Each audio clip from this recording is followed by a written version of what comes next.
terrible, terrible thing, Damien. We haven't released an episode for like a month and a half, 2 months. Shame on us. Mea culpa, mea maxima culpa.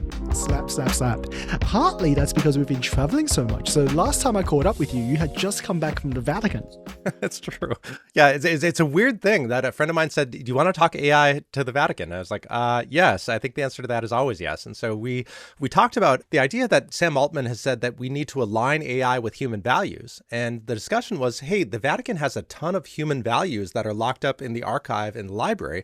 Maybe we can open those up so that the AI knows more of those human values. And so for the last month or so, I've been working with two fronts. Front number one is to maybe open up a lot of that data so that the AI can ingest it to be able to be trained on, world's history of Thomas Aquinas and Thomas More and Aristotle and all of the best thinkers on what it lives to be a moral and ethical life. But then also to be able to build symbolic AI, to be able to think through these things. And right now I'm building something that is kind of like I did with Sally, but with moral and ethical things. Human values differ between Horace's human values and Damien's human values and other people's human values. And we kind of replicate that through law. That is, that law is the best approximation of us being able to collectively say, okay, these are our values. Don't murder, yes. Don't steal, right? Right. But of course, German law is different than Texas law, because under German law, Nazi paraphernalia has to come down as unlawful. But in Texas law, that has to stay up because that's free speech. So whose human values do you align with? Do you align with German human values or Texas human values? Yep. So really what we're building now is a way that you can use symbolic AI to be able to deterministically, not probabilistically, but deterministically almost have a Sally-like way to be able to say what is ethical, what is moral, and be able to pull from the corpus, that is the Bible, and from the Torah, and to all sorts of other things, and be able to say, okay, this is the thing that we all can collectively agree upon. That is moral and just. And I'm working with Mike Bomarito, who's a friend, of both of us. And Bomarito said, oh, that's a project he can get behind. So he's going to be extracting all of the tags from the Bible and to be able to build a knowledge graph, to be able to say that, theft is wrong, murder is wrong, right? And to be able to build that symbolically. And then do that same thing for Islam and do that same thing for Judaism and do all of them all together, see what overlays map them all together, right? And so, and I think that this, number one, we often, in our social media, we often think about all the ways that we're different, but this is a way to be able to say, no, this is all the things we can agree on. And this is a way to be able to say, this is the least worst option. That is, most of the Germans and the Texans can agree upon these things. And then we just have to figure out, okay, for those that we can't, the Nazi paraphernalia has to either stay up or come down. We could be able to use maybe different corpuses than just the law to be able to figure what is moral and ethical. That's so fascinating. The principles behind building what you're just describing is the same in law as it is in religion, as it is in all the different kind of human endeavors. Over the last couple of years, we've come to become more familiar with these building processes, which is an interesting segue because in the last couple of weeks, there's so much to talk about, so much to talk about. But in the last couple of weeks, you might have seen on LinkedIn, there are now lawyers who are vibe coding their own tools, like Jamie So in, I think, Singapore or Hong Kong. Amazing. Yeah, doing great things. Yeah. And he was able to replicate the table review tool from Harvey and Lagora in a span of like a couple of afternoons. He was able to, or not him, but someone else called Antoine, I can't remember, was able to do the spellbook feature in the span of 2 days, and he's open sourced that as well. Like the creative understanding and process and the ability for people to build is exponentially improving, and that's really exciting. It's true. And it makes you think about, we within the startup community talk a lot about moats. What is the moat of any particular startup? If your clients, your customers, that is the law firms, are competing against you, then what is your moat? This is a build versus buy question. And this reminds me a lot of Darth Vaughan from Ford. He spoke publicly, so I'm not speaking out of school, but he said, hey, law firms, you have a new competitor in town. It's called me. As an in-house counsel, you have to show me what you can do that I can't do with tools that my AI-backed tools can do. So it's not just enough that you're using the tools. What value are you providing on top of that? Because I'm your biggest competitor. So show me what you can do on top of that. So I would say that that's for the lawyer-client relationship.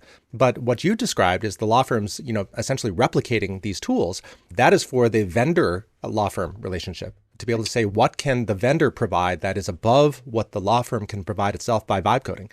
And we talk about this a lot, but one of those is proprietary data. Do you have the cases, statutes, and regulations? That is one set of proprietary data. Another set of proprietary data is for contracts and transactions. What is the knowledge? Have I built out a knowledge graph of the things that matter for this type of M&A deal or this type of real estate deal? I think that proprietary data is the answer to the question, what value can you provide above?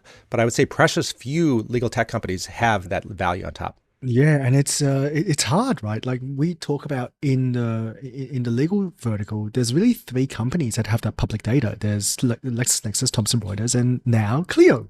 And since the last time we talked, I'm now a Cleon. I'm officially a part of Clio. A Cleon? That's a cool name. They've had that for a long. Yeah, so I have to greet like this. maybe I have little green antenna that come up. Yes, that's fantastic. How are you finding it, by the way? It's great fun. Yeah, they're really smart people, and they're Canadian, and so I'm from Minnesota, which is also known as South Canada. Yes. So we get along great. They are very lovely people, and one of the companies I respect a lot in the legal space. So true. Congratulations, and congratulations to Clio as well.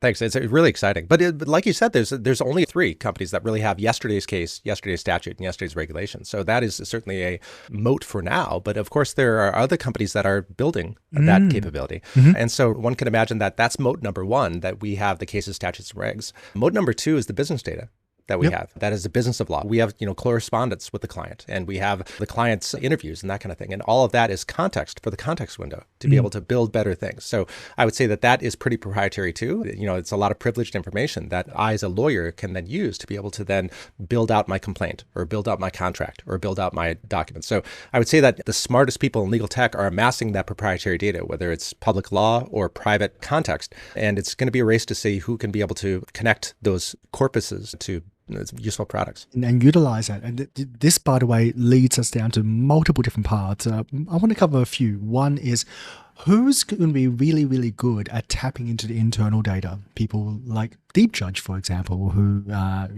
pushing this enterprise search platform that they've got, and the context window. This idea of context engineering, which we have not ever really discussed on this podcast, but it's becoming more and more important as people realize that no longer are we talking about just simple prompting, like writing 5-10 pages of descriptions, instructing the machine to do certain work is no longer enough. It's about building all the engineering to plug in the relevant data as you're using the machine, maybe even through multiple rounds, in order to get the output. And I know you work on this a lot, but I don't think we've ever discussed context engineering and what that's evolving into. And also just to talk about generally what's happening in the market, the connection of business of law data with the practice of law data, which I know Clio has been doing for years, and others are starting to catch up as well. So you might have seen Harvey announced a connection to Adorant. Question if it's a deep connection or a shallow connection. But there is a connection now between the business of law and the practice of law, even at the likes of Harvey. So the landscape is shifting fast. And oh gosh, this leads me to a certain thought. So you might have read a blog post I put up yesterday about, yes, so Damien's giving me the thumbs up. So for the listeners who might have missed this podcast, while Damien has been traveling and I've been traveling and I haven't been able to go on this podcast, I've been ranting my thoughts onto a blog. And the blog I released yesterday was talking about how I think I called it AI strategy should not be focused on AI or something like that. And it's this idea of law firms right now have been in a race to adopt AI and tools and rolling them out. And adoption is the key success metric. And it shouldn't be. It should come back to what is it that the law firm wants itself to be in the next 5 years. So all of this, Damien, let's cover some of this in the next 20, 30 minutes. What do you want to tackle first? Well, let's talk about your article first, which I'm pulled up right now. It's your AI strategy should not be an AI strategy, which is a really good title for a really good idea. There's the idea how are you using AI? And that question is as dumb as the question in the 1970s saying, how are you using electricity? Right? Because electricity runs my typewriter. Electricity runs my fax machine, right? It's a dumb question because, of course, everything is using AI. At least everything should be using AI. So the real question is, what are the goals that I want to achieve? What are the business processes I want to achieve? What are the client goals I want to achieve? And based on that, you could say, okay, how are you improving your business? which happens to use AI. And I think that's the right way to think about it. And it always comes back to use case. Knowledge management and innovation people have always said, what are the use cases that we can do between the people, the processes, and then you apply the technology to that triangle. I really liked your post. I think the year of 26 is going to be, we thought about 23 as, everyone is deer in the headlights. That was 23. 24 was more of, okay, gosh, what do we do with this thing? And then 25 is, okay, let's build. And we've been building, we've seen a lot of building all over. I think 26 is going to be, okay, let's think through how to not just go around the edges of what we do, but really think about how is this going to transform things? And we are already seeing a lot of boutique law firms jumping ship from the biggest law firms and saying, we're building an AI first law firm. Yep. Because the billable hour model is not going to work with AI because it's just going to shrink our profits and revenues. So AI is not compatible with the billable model, say these law firms. So we're going to create a boutique that is AI first. And that is going to reward efficiencies, because that's what contingency fee lawyers have done for decades, to say the less time I spend on a thing, the more money I make. So contingency fee lawyers reward efficiency. So these AI forward law firms similarly reward efficiency. So I think we're going to see more of these law firms jumping ship and being AI first. Not just with the bigger firms saying, what can we do around the edges, but instead, how can we totally transform the client experience to make it better because of AI? Because this is a transformative technology. So I think that your blog post was amazing in the way to be able to say, yes, let's think about how to do things differently. So that was topic number one. Topic number two, you talked about the business of law and the practice of law. Also, I like to say substantive law, because a lot of people say practice of law. They often put in the businessy things along with the practice. So I would say business of law and substantive law. Yep. And like you said, Clio's been doing that for years. Thomson Reuters used to have Elite, but they do not have Elite anymore, right? And query whether LexisNexis, what do they have on the business of law side, right? And so when you think about who can actually do this, there's maybe only one company so far that can do that. With one company with all the pieces. With all the pieces internally. And then this goes to your point about Harvey. That Harvey is saying that we are, working with Aderant, but query how much data Aderant is going to give Harvey Wholesale. Is it going to be like the LexisNexis relationship where they get like a pinhole?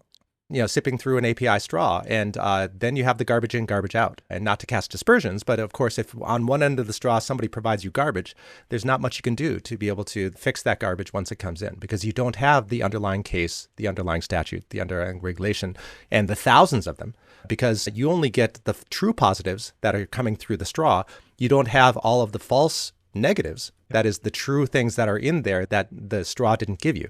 So that's true for the case law and statutes and regulations. It's also true for the business of law. That is, if you don't have the entire corpus of the client data, how much can you actually get to be able to do deep analytics and to get deep insights that are not just sipping through an API straw? We started this conversation talking about proprietary data, whether it's cases or whether it's business of law data. And we have been talking for years about number one, the substantive law, but I think we're going to be talking increasingly with number two, business of law. I think you're right. Like the moves I'm seeing from law firms is people are starting to wake up and realize that in-house counsels, especially with the aid of Gen AI, can start doing a lot of the work away from law firms.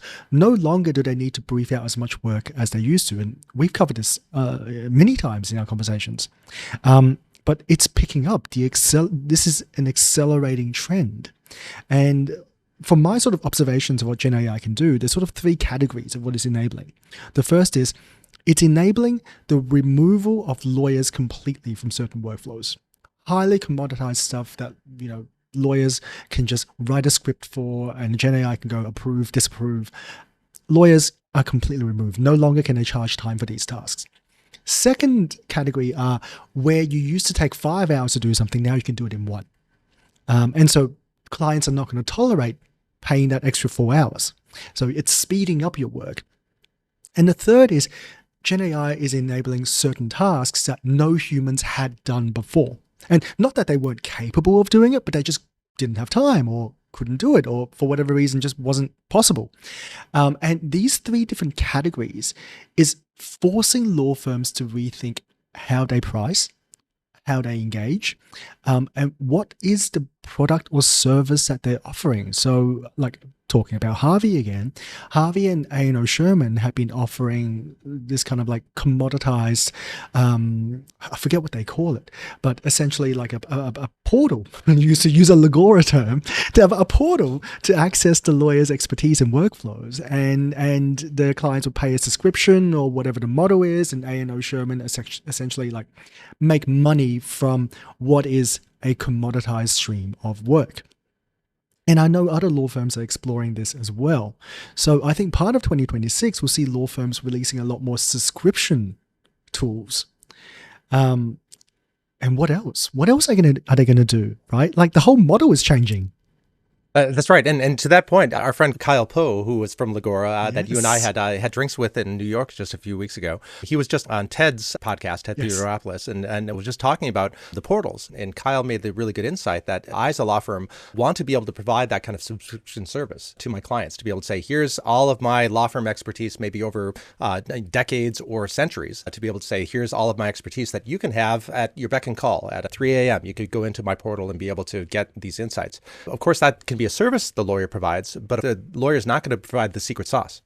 That is the corpus that this is ragging over, because that corpus of rag is going to be the most important aspect that maybe is the only moat that a law firm has that won't allow the clients, that is the corporations that hire the law firms. The clients can do a lot of things themselves, but that rag corpus from the law firm is maybe the last bastion of this is my value that I'm providing as a law firm. So I think you're right. And the real question is, what will law firms do with your three categories, which I love? Number one, remove lawyers altogether, things like NDAs and, approve, disapprove. And then number two, speed, it does things faster. And number three, do things that weren't possible before. I really like those. So as you think about the rag corpus from the law firm, how far up the value chain does that corpus provide? It'll certainly do the, NDA, approve, disapprove. That's table stakes, right? Make it faster, maybe, right? But then that's going to eat into your billable hours if you're a billable hour thing, right? But then, it does things that weren't possible before. Well, now we have all of a sudden expansion of the total addressable market. Gets bigger. The TAM gets larger. And so there's a real question as to, one, how the law firms are going to use that corpus that is going to do those three categories. But more importantly, number two, how do you incentivize lawyers to contribute to that corpus? And we've talked about this a bit in the past, but if that is the crown jewel of your law firm, that is the knowledge that you've accumulated over decades or centuries, how do you have that lawyer that was thinking about jumping ship to your competitor? How are you going to get that lawyer to contribute to that firm that he's thinking about leaving? Because what's stuck in that lawyer's brain is also that lawyer's value. That is that lawyer's moat. And so am I going to give my lawyer moat to you as a law firm, even though I'm going to be jumping ship and going to your competitor next week? So that stuff in your brain has monetary value. So is the law firm going to pay the lawyer to be able to contribute to its corpus? A subscription for a lawyer individually. That's hilarious. Maybe. Like if you want my moat as a lawyer, you're going to have to pay for it, law firm. Because otherwise I'm going to jump ship and create my own boutique, which I'm going to keep my brain, thank you very much. I'm going to put it in my own corpus, thank you very much. And then I'm going to be able to say to my clients, hey, I'm the same lawyer that I was 20 minutes ago before I jumped ship from this law firm, but I've got this stuff in my brain they don't. You can hire me. I'm AI first, and I've got this stuff in my brain that I didn't want to give to my law firm. Hire me instead. You pay less money, and I still give you my brain. This is maybe the path that is going to have to say, hey, law firms, you need to wake up and say that your corpus is your knowledge base. And how do you incentivize the lawyers to contribute to that knowledge base? Well, exactly. Like, I mean, the whole wave of workflow tools is allowing us to capture the sort of process information that historically has been really hard to capture through documents and other sorts of data formats. And I love this idea of, like, beyond a salary or a wage, you can license out your workflows to a law firm, so you get paid for so long as a law firm is using your proprietary workflows. I don't know how that's going to work in practice, but I love the idea of it. Extracting the stuff from the lawyer's brain in the past has been quite expensive because you have to hire a knowledge person, an innovation person, to be able to say, let's extract this data. And then you have to be able to take the interview to be able to say, okay, let's put this into some expert system, some way to be able to say an if-then statement to be able to make it this. So that's the old world. But you can imagine law firms building out a system like I'm about to show you. Maybe we could have an interview with a bot to be able to have the knowledge management bot, to be able to say, you are an expert knowledge management person who is doing an interview of me, a lawyer. Ask me questions that will be able to extract the stuff from my brain to put it into a knowledge-based corpus and then transcribe all the things. And then take that transcription and put it into a tool to say, now extract all of the Sally tags or the folio tags from this corpus and to put it into if-then statements. Old world, it was quite expensive to pull all that data. But in the new world, maybe it's quite easy. It's just a conversation that your bots can have with dozens or hundreds of lawyers. I think Dr. Megan Ma, who we absolutely adore. We do. She's great. She's awesome. I think she's been doing that with Decade. And they're presenting on that at Skills in a couple of weeks in January, which is going to be fascinating to watch. This is where, she's worked with Decade to capture human expertise and create these, I think she calls them simulations. Yes. Yep. And it's this fascinating idea of if you can create a facsimile of your top experts and they can independently assess what is essentially artificial judgment, it frees up the human to do a lot more. It's a force multiplier. So it's a fascinating model. And again, changes how law firms are going to be structured. That's 100% right. I've thought a lot about what value a lawyer provides to the clients. Jordan Furlong, who I respect and I like a lot, he's said that there are three things that as the AIs do a lot of the document production, that is, we think we sell widgets as in documents, but AIs like I'm building and you're building are going to create a lot of those documents. So what's left for the lawyer is, number one, trust. That the client trusts you and is able to say that your problem is now my problem. Number two is intuition. You're not going to have ChatGPT speaking into your ear in front of a judge or in front of a jury, nor are you going to have that in the room as you're negotiating an M&A deal, right? So you need intuition. Number three is you need integrity. You need the judge to say you're not going to screw him or her over, and you need the other side to know that you're not going to screw him or her over. So I would say that those three things, trust, intuition, and integrity, are the human qualities that are really necessary going forward post-AI. And I would say that I actually have a personal, since the last time we talked, my neighbor wants to build a fence right up against my house. Yes, I remember the story. So it's really dumb for all sorts of reasons. And at this point, we almost have it settled. So by the time this actually gets to air, it might be settled. But I've brought in a friend of mine who I've known for 25 years, who is a litigator. We worked together at Robbins Kaplan. And I was thinking about the value that my friend Jake provided to me and is still providing to me. And, I have Vincent. So I have the cases, I have the statutes, and I have the regulations. And I can run all sorts of things through Vincent to ask the legal questions about the Minnesota law, about how close you can go to the fence and the building fire codes that might be violated by such things. And so I have all the law, unlike most clients who don't have the law, right? But I actually have that. So what value is Jake providing to me? And he's providing me that trust. And he's also providing me the intuition of saying, hey, have you thought about this tack? Have you thought about finding this public document that might be in the records in the Ramsey County courthouse? This is a way that you could be able to prove these facts that you got through Vincent. And I said, that is a great idea. And so I went to the Ramsey County Courthouse, went through a bunch of microfiche to be able to find a bunch of facts that are actually going to help win my case. And then I went to the Ramsey County Records Department to be able to find a bunch of facts that are ultimately going to win the case. I didn't think of that, but Jake is really smart and helped me think of that. His intuition was able to help me ideate to be able to do things better. So really, I'm now in a better position with my fence dispute because of Jake, not because he had the cases, the statutes, and the regulations, but because he had the intuition and because I trust Jake.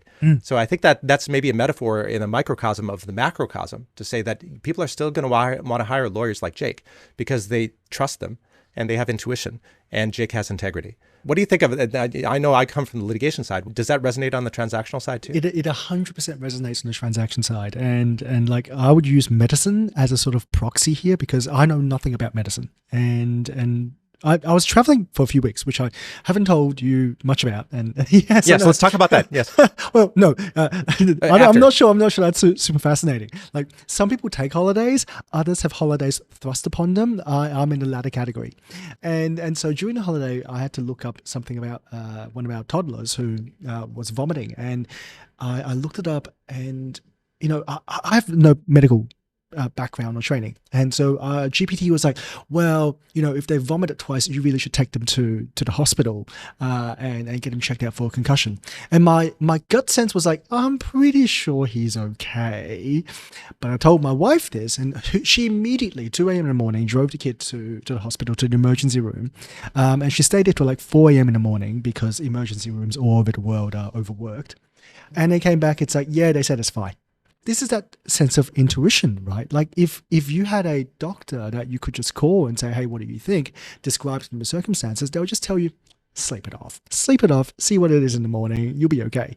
But because we didn't, and the machine doesn't really have taste, doesn't really have that sense of like, okay, let's assess the judgment and all the circumstances and give a reasonable opinion, they err on the side of overly cautious, probably because it's part of the system prompt. I get why the machines have to do that, but also it's not helpful to the recipient of the service. So using that as a proxy, I can totally appreciate why your friend Jake is so valuable, because it just cuts through these standardized rote answers that the machines are going to give you. I really like that example. That's a great example of a false positive where the AI said, this is maybe something you should be concerned about. And then the doctor's saying, no, you shouldn't be worried about it at all. And then there's also a lot of other examples of true positives where the people have said that the AI found this thing that turns out was cancer, but my general practitioner had said, oh, don't worry about it. Just sleep it off, right? But then I went in and the doctors would say, gosh, if you'd waited another day, you would have been dead, right? Yep. So anyway, there are these two like, oh, don't worry about it. And option one, or option two, my God, the AI found the thing that is really, it's amazing. So really that option one general practitioner that said, sleep it off, it'll be fine. And then the person dies. That option one physician just had intuition. Yep. That is, they said, in my years of experience, I've never experienced this thing before. Therefore, it's probably fine. Yep. But that medical practitioner was really going through that physician's rifle shot of experience rather than the entire corpus of all the data. And so something I've been wrestling with a lot is to what extent is intuition and judgment, which is something that says, oh, that's what we're going to need going forward is intuition and judgment. To what extent is intuition, judgment, and taste just data that isn't yet in an artifact? That's a big question. Right? That doctor number one that got it wrong and said, sleep it off, and the person died, that was because that lawyer lacked the data of the thing that it actually was.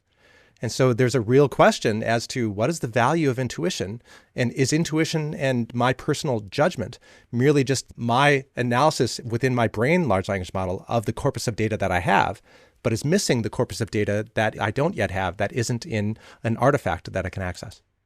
You know what? Like, let's kind of like extrapolate that and see if it's even possible inside of legal. Like, I think for medicine, it's a very different fish, kettle of fish. Like medical data, broadly speaking, unless it's prohibited by HIPAA and other sorts of like privacy rules, is publicly available. You can train models on that. In legal, confidentiality is built in by design. Unless a case is designed to be public, everything's confidential. And so, like, is it even possible for us to give enough data to train a machine to be able to have that intuition?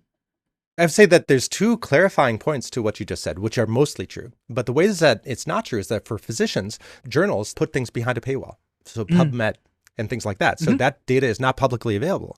And so there's a real question societally, do we want that data to continue to be behind a paywall and prevent the scientific advances that AI can generate? The AI can't be able to access the things that it has to pay for.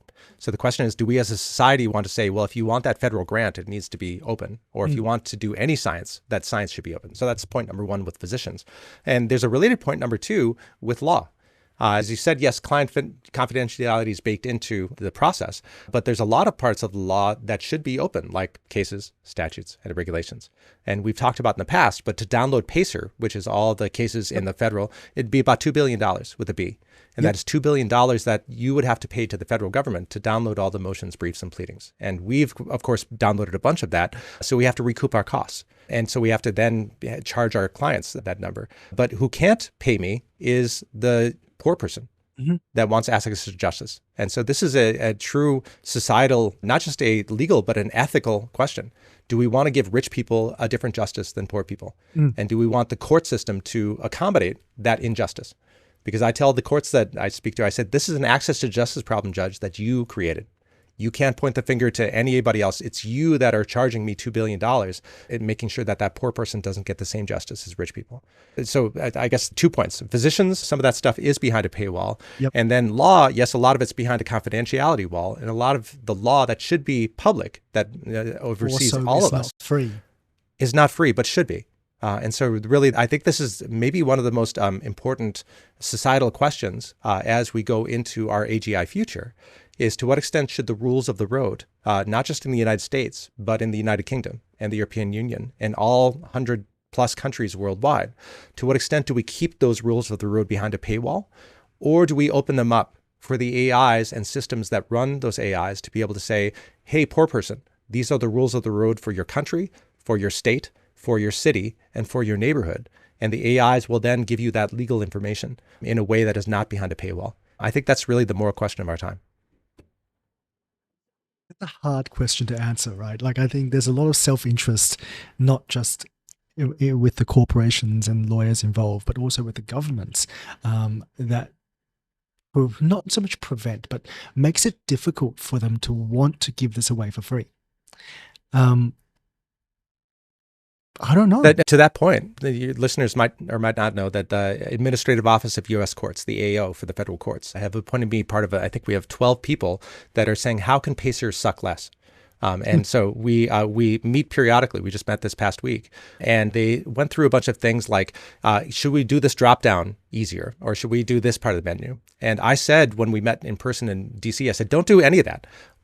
Just do one thing: make it free. Because if you make it free, I can figure out what drop downs I want. I can figure out what data I want to extract from it. Just make it free. And they responded saying that is out of scope for our discussions because that goes to court funding. Yeah. Because the courts are funding the courts through Pacer.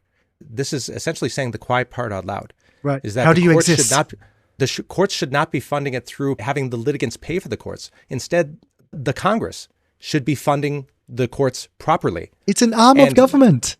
It is an arm of government. Do we want justice for all, equal justice under the law? Do we truly want that? Then we as Congress have to pay for it and stop putting a burden on the backs of the poor people who can't afford Pacer.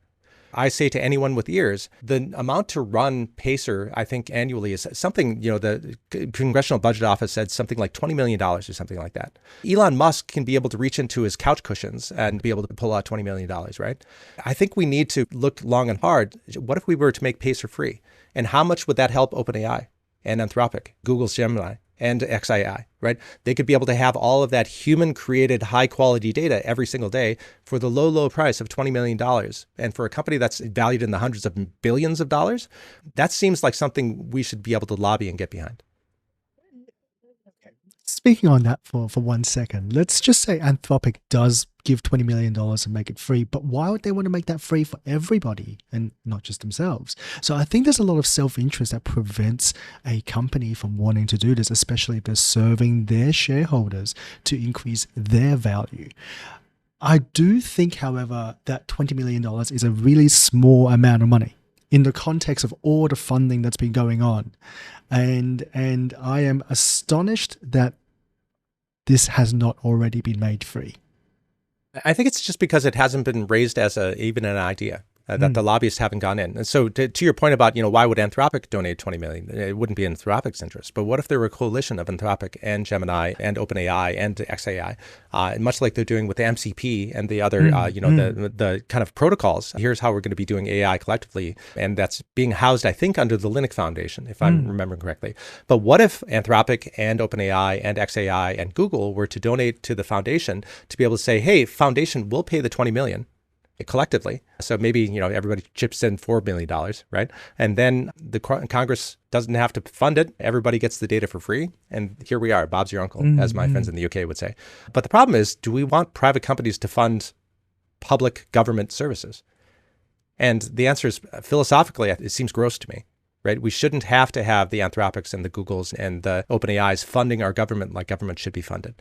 Because then you have maybe perverse incentives to be able to please the Anthropics and the Googles and the OpenAIs rather than please the public, who are the true stakeholders. We know the goal, make the law free, but who's going to pay for that? Private or public? It turns out we have private people paying for the east wing of the White House, and that seems to be okay. So maybe Which is it okay may never be built, by the way. Right. Right. So that is, to that end, maybe to the end of making the law free, maybe I can hold my nose and say it's fine.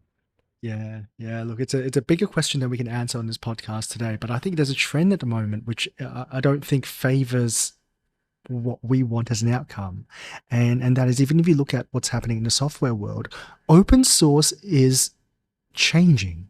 It's dying in a way. So pretty much everyone in the sort of SaaS space uses a library called Nginx. Nginx is essentially like a router. You kind of log into this as your first port of call, and then it routes you to the right place in the software to do its thing. It has been open source ever since the beginning, and as of March next year, it is no longer going to be open source. And it's one of several very critical libraries that are going to be going off open source. Like, it'll still be there, but it's no longer going to be maintained for free. And this sort of trend away from open source in software was unexpected for me, and I think it's kind of an indication of a larger trend that's happening in society right now, which means I don't know if we are going to get free law anytime soon, Damien. I hope that you're wrong. I worry that you're right. To the point of open source is dying a bit. Let me give you a counter example. Oh, please. I'm sad about Nginx, right? But we've talked about Mike Bomarito in the past. And so here, for our YouTube viewers, we are building out Folio. And so we're doing a lot of these things that are all free and open source. So here you can see GitHub repos, you can see XML files, you can see Python libraries. You can be able to see, here's motion to dismiss expressed as HTML, as RDF, as Markdown, as JSON. And so you can see all of these beautiful things are free and open source. That is a nice way to be able to see a motion to dismiss is a demurrer, and also an MTD in a time entry, and a motion for dismissal in some of these jurisdictions. Here's a definition. Here are the parents. Here are the children. And then here's all the translations into various languages. And here's a hierarchy of the motion to dismiss is a motion in a this is so trial pretty. court. Isn't that pretty? So Mike Bomarito vibe coded this on a weekend, and then it's all free and open source. This does a lot of things that Sally didn't do, and a lot of things that I complained about. But then you also have this as XML. Everything I just showed you is here in XML. Everything I just showed you is here in Markdown for us to use in a retrieval augmented generation or in your AI. And here it is in JSON. So all 18,000 things that Folio has is here, free and open source. It's all on GitHub. I think that there are people fighting against what you've described. Bomarito and I are doing this. And along those lines, there's a new thing as of 3 weeks ago called OpenGloss. This is an encyclopedia of 150,000 concepts. In contrast, the Encyclopedia Britannica has 40,000. This has 150,000. So almost 4 times as many encyclopedia entries as Encyclopedia Britannica. And so as each of these entries, it has a dictionary entry. For example, a murder is the unlawful killing of a human being by another person, typically with malice aforethought. So that is the definition. And then it gives a full encyclopedia entry. And it also gives the different senses, because a murder of a person is different than a murder of crows. How is this different from Wikipedia? This is all bottom-up, created with a large language model. And so if we go through here, it's a movie director murdered the scene. And there are synonyms, like a synonym of murder is homicide, killing and slaying. A child of murder is first-degree murder, premeditated murder. A hypernym, a parent, is a murder, is a type of crime. And then we also have a knowledge graph, 9.1 million semantic edges between the nodes, connecting those nodes. We have etymologies. This is all created by language models. Yes. So if you're listening to this, go to our YouTube channel and watch, because I'm now going to show you murder, the ontological basis of murder. There are 5 senses. You can say murder as a verb, I murdered someone, and murder as a noun, I committed murder. Here is the long-form encyclopedia entry for the thing that is murder. We also have the unlawful killing. A synonym of that is homicide, killing, slaying. It is a type of crime, a type of felony. A type of murder is first-degree murder, second degree. And here are examples in a sentence to disambiguate this murder from the second type of murder, which is a group of crows, which is a collective noun. And here are examples. And then the third type of murder is to present something in a manner that ruins it. For example, someone ruined, destroyed, or mangled. The director murdered the scene, or the translation murdered the prose. So this is a way, if you're using a large language model or any tool to extract the thing murder, you're going to want to disambiguate the director murdered the scene, saying that's the wrong sense. But instead, and I don't want to have the murder of crows, but I do want to have the murder of a human being. And so all of this, the way that you had asked how this is different than the Wikipedia, is Mike Bomarito, the mad scientist genius he is, was going to build this for his kids. His kids said, what does this word mean? And he created this. And then he said, okay, murder, I'm going to highlight that. And a synonym is homicide. So after you've created the bunch of pages for murder, go on to homicide and do the same thing for that. Yep. Then go on to manslaughter, and then go on to premeditated killing, and then go all the way through. And so what he did is created 150,000 concepts that are all now free and open source on GitHub, and all free and open source on Hugging Face. So you can go to Hugging Face and get the 1.2 gigabyte file. All of these things, all free and open source. And so what we're doing next is to be able to take this OpenGloss dictionary, these 150,000 things, and then we're talking about connecting them back up to Folio and Sally, because this is a superset of Folio and Sally. So we started this call by talking about like some of the impressive building that's happening in the legal tech space. This is impressive building by someone in legal tech that's not directly relevant to legal tech. But a few questions pop up in my mind. First is, super duper cool. Who's verifying this? Who's gone and verified that 150,000 entries are correct? The beauty is one can crowdsource this. And so if I like this definition, I can give a thumbs up here. If I don't like it, I can give a thumbs down, and I can say why it's a thumbs down. I could be able to maybe enter saying you're missing a heinous as a hypernym of this. So the answer is nobody is currently doing it, but you can imagine having an open source way to be able to have people improve it. And so that's what we're talking about doing maybe with Folio, is to be able to say, here are all the 18,000 Folio tags as they are right now. We'll map those 18,000 Folio tags to the 150,000 OpenGloss concepts. And because Folio is probably a subset of those 150,000. And there's probably a one-to-one mapping on every single one of those. There should be. And then what we're thinking about doing is taking all of those 150,000 and filling in the gaps of Folio to be able to say, here are additional things that Folio and Sally have missed, but now are able to be counted. Maybe we'll expand the 18,000 to 20,000 to 50,000 to 100,000. And maybe that'll be fine because the humans aren't going to be the ones tagging it, but it'll be the machines tagging it with all of the proper senses that a murder of crows is different than a murder of a person. So I would say that, yes, some open source things are going away, but mad scientists like Mike Bomarito are actually doing some open sourcey things that are actually doing better for the world.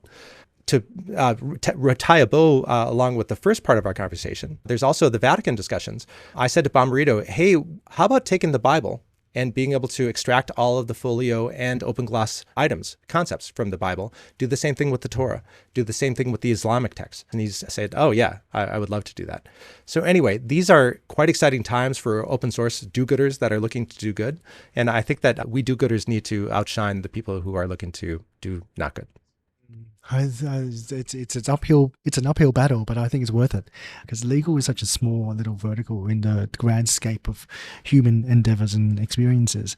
It is all that we do every single day, but it is such a narrow field. This OpenGloss project just makes me think, like, is this the next iteration of Wikipedia?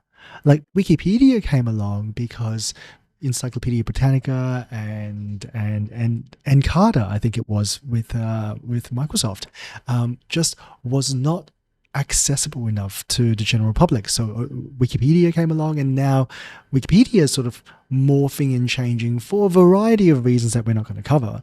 But OpenGloss is here, and if you have a language model that's responsible for creating the entries in the first place, you remove some of the human biases and you replace it with a machine bias, but it's perhaps somewhat more predictable and less subjective. And that's right. You can also think of it as a consensus, almost like the poly market. The wisdom of the crowds is essentially reflected in the large language model. So if the crowds are biased, of course it's going to be biased, but maybe less biased than any one individual person. Yep. That one individual Wikipedia editor that has, an axe to grind, for example. So I think what you've said is right. And importantly, under the US copyright law, if a machine creates it, it is uncopyrightable. So even for now, right, maybe, but really, so even if Mike Bomarito wanted to copyright it, maybe it's not even copyrightable in the first place. Yep. And so really this kind of locking behind a paywall to be able to extract value from rent from the thing that we want to copyright, maybe those walls are coming down because it's cheaper than ever to recreate a Wikipedia like Mike Bomarito has done. Yep. And so that kind of takes us to a separate but related topic that I've been thinking about a lot is that, and I think you and I have talked about in the past, to think about software as a service is a one-to-many, that I've spent a lot of time building software as a service to be able to provide it to many people. Maybe we're going to go from software as a service, one-to-many, to software for one. That is, I vibe code my thing. And that's what the lawyers that we talked about at the top of this show, they're essentially building software for one. So to what extent do they even need any software as a service for one-to-many when they're just doing one-to-one? And essentially, OpenGloss was Mike Bomarito's software for one. He recreated Wikipedia for him. Yep. And what's to keep somebody else from doing that same thing? And so I wonder if we're moving as a paradigm shift of society from one small group of people needs to be able to build this for everyone to everybody can just do this themselves. Yeah, I have a philosophical issue with that, which is wastage and chaos. That's a scarcity mindset, not an abundance mindset. What if it doesn't cost anything? Then what are you wasting? That's Jevons paradox, right? We thought that LED light bulbs were going to save us a lot of energy, but they're so cheap we leave them on all the time. But that waste of leaving them on all the time doesn't really cost much. So the waste of Mike Bomarito, and guess how much it cost him to build OpenGloss in GPU costs over the weekend? The fact you said over a weekend kind of puts a time. I guess it does. $1,000. It cost him $1,000 in GPUs and electricity to be able to build this thing. So for $1,000, he recreated Wikipedia, right? And made it even better because now it's free and open source. So you don't have to pay the Wikipedia tool. So was that a waste of $1,000? It would be if everybody had to do it for themselves, right? And that's right. my concern here, where if everybody can vibe code their own software solutions, and they do, that's a lot of repetition. And then what happens when, say, 10 people in the same organization vibe code the same solution? Well, which one do you use? Which one's the best? How do you maintain it? That sort of chaos is what I'm concerned about. I agree with that. And then I've thought about that a lot with my day job. And I've really warned against having forking and being able to say, oh, this is my bespoke way that I do this area thing, which is really the same as the person down the hall, but just with a different gloss on it. But one can imagine maybe fixing that to be able to say, let's cluster semantically similar things together. These things live in similar vector space. Therefore, if you want Jane's version of this, that's different than Joe's version of this, but they're all pretty similar, right? So maybe that waste can be accommodated with clustering. To be able to say, pick your flavor, Jane's or Joe's. It's wasteful, but maybe helpful to Jane and Joe. And as the cost of intelligence goes down, that is in 2023, a million tokens would cost $50. And now that costs 40 cents. So it goes from 50,000 per million tokens to 40 cents per million tokens. Then how much waste, like as that continues to come down, maybe being wasteful matters less. The possibilities are enormous. And it goes back to, if you can do all of this now with language models, and the only thing stopping law firms and stopping people is creativity and the realization that it's possible, where's the limit? What can we do? How does it change everything in 2026? 100%. I also want to be able to maybe think about what you talked about earlier, saying that law is such a narrow field rather than societal in general. I would maybe challenge that. My friend Bridget McCormick, who is one of the smartest people around, and I love hearing her podcast, which you should listen to. Yes. But she said, law is the societal operating system. It is the operating system to decide how things get done in society. So I would challenge us as lawyers not to say that we are in a narrow domain, law, but to say that we are building society's operating system, to say how contracts are enforced, to say how laws are enforced from the litigation side or the criminal side. So we can define how our societal OS is built. And we should maybe be able to say, what are the underpinnings of that societal OS? Maybe the law that feeds the OS should be more like Linux, free, and not more like Windows behind a paywall. I like that. And it's somehow become the theme of this episode now to talk about free versus paid. And I think what we're going to see in 2026 is legal services. A lot of legal services will become free, and I think what we are going to pay for is going to change its nature a lot. So we're coming up to the top of the hour, Damien, and I'm going to ask you the question you always ask, which is, what are you optimistic about?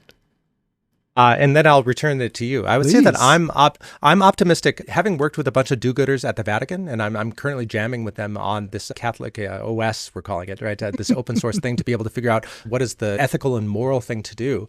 And I'm optimistic about us being able to create in symbolic AI, good old-fashioned AI, the ethical things that we've been talking about since antiquity, since Aristotle and Plato and Socrates have been bouncing around these ideas. We can maybe operationalize those ideas in code and be able to then create a decision tree. This business decision I need to make, does it comply with EU law and UK law and US law? Of course, it can do those things.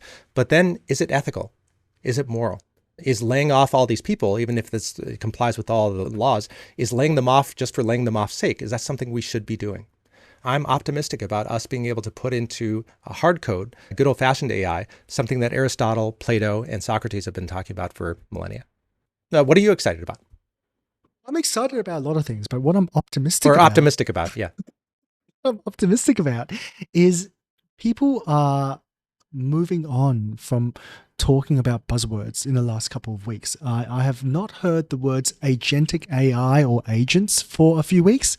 I'm hearing less and less about AGI, and more I'm hearing people talk about the practicalities of change and how they themselves have to confront the realities of their work and their lives to approach change. So the sort of waning of the hype is something I'm very optimistic about. There's been a three-letter acronym, LFG, Let's Effing Go. And I think 2026 is going to be the year of LFG. I think we're going to be buzzwording less and building more. And so good. Man, I love talking to you so much. And I'm so glad that you've had a restful-ish vacation. And I'm glad that we recorded this. And thanks to all of our listeners. I hope you enjoyed it as much as Horace and I did. Likewise. And hey, Damien, we haven't said the most important thing on the 19th of December, which is the day we're recording this. Merry Christmas for next week and have a happy holidays. Happy holidays to everyone. I hope that you have a restful end of the year, and let's rejuvenate to LFG in 26. Thanks, everybody. Looking forward to it. Bye, everyone.